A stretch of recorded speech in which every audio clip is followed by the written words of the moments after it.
Back in 2014, I went to a school called the Air Assault School. It's also deemed as the toughest 10 days of the Army.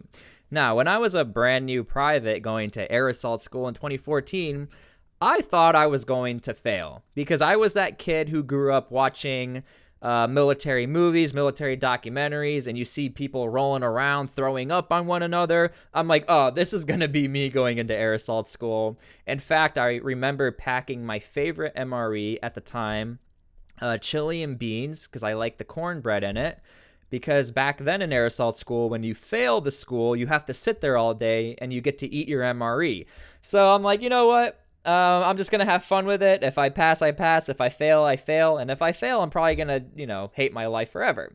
So on day 0 of Air Assault School, we had around 300-ish students. And back in 2014, this is because the 101st Airborne Division was trying to get as many Air Assault qualified soldiers as possible. I don't know why, but it was happening. And I was one of the last people to enter through the gates of Air Assault School, getting yelled at. And I remember just going into Air Assault School, just laughing at everybody in front of me, doing push-ups, getting yelled at. And I remembered in basic training, as long as you blend in and as long as you take this as a joke, it's a joke. Let's be honest. So I ended up passing day 0 and I ended up getting to eat my MRE.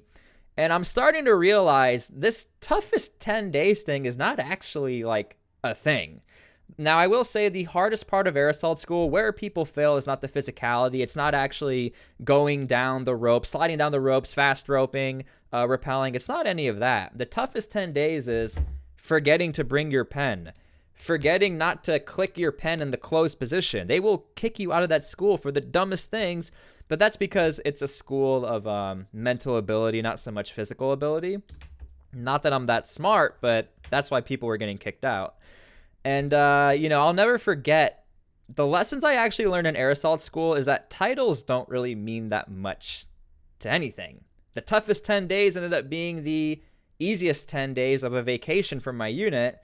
I then got a cool badge and people were like, oh my gosh, you passed Air Assault School. Now, look, I'm not lowering the value of Air Assault School. It is a tough school.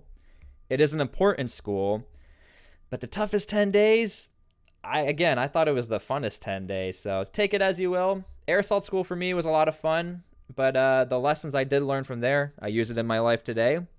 I don't consider myself a YouTuber. I consider myself a normal guy. I'm Marcus, who makes videos. I also went to Air Assault School. Yeah.